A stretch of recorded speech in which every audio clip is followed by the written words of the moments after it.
Bonjour et bienvenue à tous et à toutes dans ce journal de Tibet cette semaine. Je suis Pema Tsewang avec une nouvelle édition d'actualité sur le Tibet, session d'été, le Dalai Lama et l'administration centrale tibétaine. Voici les titres de cette semaine. Sigyong Pemba Tsering inaugure le nouveau musée du Tibet de l'administration centrale tibétaine. Le président de la Chambre des représentants des États-Unis, Nancy Pelosi, témoigne des violations des droits de l'homme en Chine lors d'une audience de la commission exécutive du Congrès américain sur la Chine. La Maison du Tibet au Brésil inaugure une nouvelle exposition de tangas tibétaines. Un responsable de la défense des intérêts de l'Union européenne participe à la réunion virtuelle de la campagne d'adoption de la ville. Le représentant Dr. Tsewang Gyalpo Arya remercie le Parlement japonais pour sa résolution sur le Tibet. Le représentant Kesan Gyaltse participe à des séminaires sur la culture et le bouddhisme tibétain à Taïwan. Le documentaire Leaving Fear Behind est projeté lors de l'ouverture des Jeux olympiques d'hiver de 2022.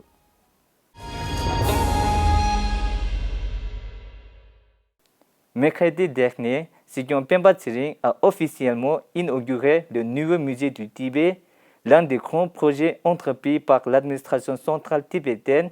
Lors de la cérémonie d'inauguration, la Sigyong a félicité le président du Kashak et l'ancien Sigyong, Dr. Lhasa Sangye, pour sa réussite dans la construction du musée. Il a également souligné l'importance des conseils et de la direction visionnaire de sa sainteté le Dalai Lama, qui accompagne toutes nos réalisations et notre travail exceptionnel. À l'ouverture de la cérémonie, le Sigyong a assuré les Tibétains du monde entier de la bonne santé de sa sainteté. La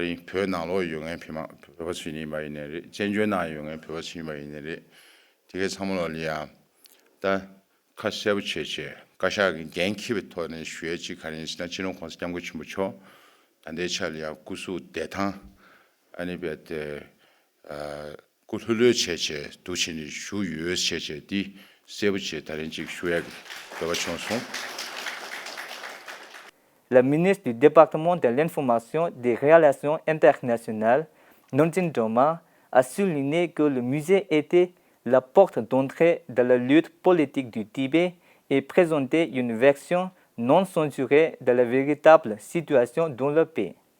Le projet, initié en 2017, a pour objectif de faire connaître au monde l'histoire non censurée du Tibet et d'en préserver l'héritage culturel. Les ministres, le vice-président Doma Tsering, des parlementaires, des représentants et des responsables de ONG tibétaines, Sis à Dharamsala, figuraient parmi les invités de la cérémonie d'inauguration. In this new Tibet Museum, we have 10 different permanent sections, which includes Introduction to Tibet, History and His Holiness Life and Legacy, then Invasion section, Resistance, Escape, Exile, Contemporary Tibet, Environment and Being Tibetan. And then we also have one section on temporary exhibitions. Right now the exhibition which we showcase in that section is exhibition on the Tibetan national flag. So in this section we are in future we are going to plan like a temporary exhibition every 3-6 months, as well as this space will be used to host the other Tibetan and non-Tibetan who want to showcase their exhibition in art, for photographs and installation. And then we have also documentary screening hall where we are going to screen Tibet documentary every day at 3 p.m. and will also host a Tibet awareness talk series every week. La présidente de la Chambre des représentants des États-Unis, Nancy Pelosi, a témoigné lors d'une audition organisée par la commission exécutive du Congrès américain sur la Chine au sujet des Jeux olympiques d'hiver de Pékin jeudi dernier. Nancy Pelosi a déclaré que les États-Unis et la communauté internationale n'ignoraient rien des violations flagrantes des droits de l'homme et du génocide des Ouïghours, des Tibétains et des Hongkongais par la Chine, et si en raison d'intérêts commerciaux, ils ne se lèvent pas contre la Chine, ils perdent toute autorité morale pour dénoncer les violations des droits de l'homme dans d'autres pays. La Maison du Tibet au Brésil a inauguré une exposition Thangka tibétaine jeudi dernier. La cérémonie d'ouverture s'est déroulée en présence de Mme Aline Torres, secrétaire à la culture de la capitale de Sao Paulo. L'exposition de Thangka marque la réouverture au public de la Maison du Tibet au Brésil depuis le début de la pandémie et du confinement en mars 2020. L'exposition de Thangka, d'une durée de 15 jours, s'achèvera le 17 février 2022 et comprendra 2 retraites artistiques, des ateliers dirigés par l'artiste himalayen M. Ngawan Lode, conservateur des Thangka de l'exposition. Rigden Genka, la responsable de défense des intérêts de l'Union européenne, a participé à une vidéoconférence pour discuter des possibilités de relancer et d'étendre la campagne d'adoption des villes existant à d'autres régions d'Europe et du monde. Il a été invité par M. Jean-Louis Alluat, maire de Celles-sur-Garonne, une municipalité du sud-est de la France. La campagne d'adoption de la ville a été lancée par M. Alluat en collaboration avec France Tibet, un groupe français de soutien au Tibet. Cette campagne vise à recueillir le soutien de la population pour la préservation de l'identité et de la culture tibétaine et à attirer l'attention de la communauté internationale sur la situation actuelle au Tibet. Au nom de tous les Tibétains et des populations des régions occupées, le représentant Dr. Tsewan Gyebo Arya du Bureau du Tibet au Japon a exprimé sa profonde gratitude à tous les membres du Parlement japonais pour leur soutien à la condamnation des violences des droits de l'homme par le régime communiste chinois. Dans le sillage de la résolution adoptée récemment pour condamner les violations flagrantes des droits de l'homme perpétrées par la Chine au Tibet et dans les autres régions occupées, le groupe parlementaire japonais pour le Tibet a tenu sa réunion exécutive lundi de cette semaine dans la salle de conférence de la chambre basse du Parlement à Nakatacho, Tokyo. M. Ishikawa Akimasa du Parti libéral-démocrate a été nommé nouveau secrétaire général du groupe parlementaire japonais de soutien au Tibet.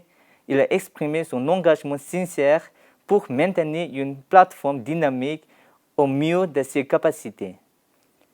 M. Shimomura Agubun, président du groupe parlementaire pour le Tibet, a accueilli les membres exécutifs et les représentants Arya du Bureau du Tibet et a expliqué les termes de la récente résolution visant à condamner les violations des droits de l'homme.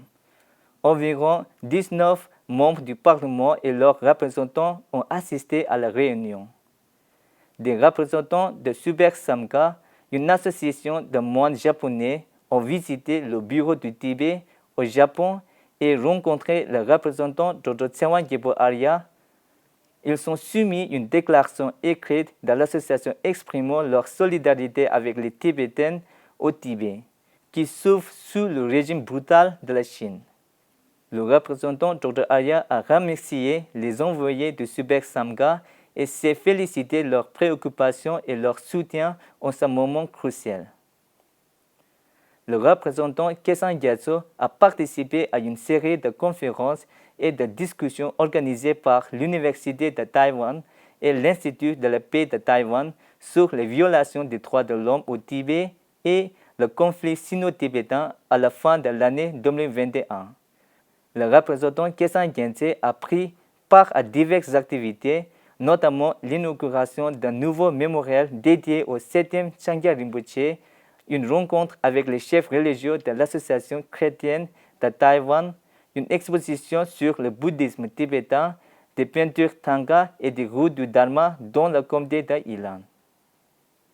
Le Tibet Group, basé en Suisse, a projeté le documentaire de Dundrup Wangche, ancien prisonnier politique tibétain, intitulé Living Fear Behind, à la Maison internationale des associations à Genève, le jour de l'ouverture des Jeux olympiques d'hiver 2022 à Pékin.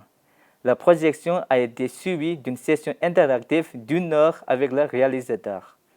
Nicolas Walter, coprésident du groupe parlementaire suisse pour le Tibet, et Carlos Sumoragua, conseiller d'État et membre du groupe parlementaire suisse pour le Tibet, ont participé à l'événement. En reconnaissance de son travail inlassable pour défendre les voix étouffées des Tibétains au Tibet, Thundu Wanche a reçu plusieurs prix internationaux de la liberté de la pensée. Il a été nommé pour le prix Nobel de la paix 2022 au début de la semaine. Plusieurs Tibétains à travers le monde protestent contre les Jeux olympiques d'hiver de Pékin.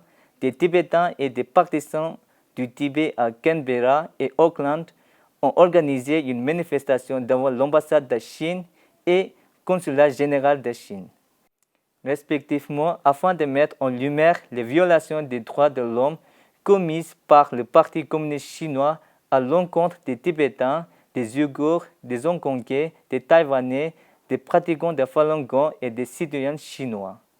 C'est la fin de ce journal. Merci d'avoir suivi Tibet TV. À la semaine prochaine.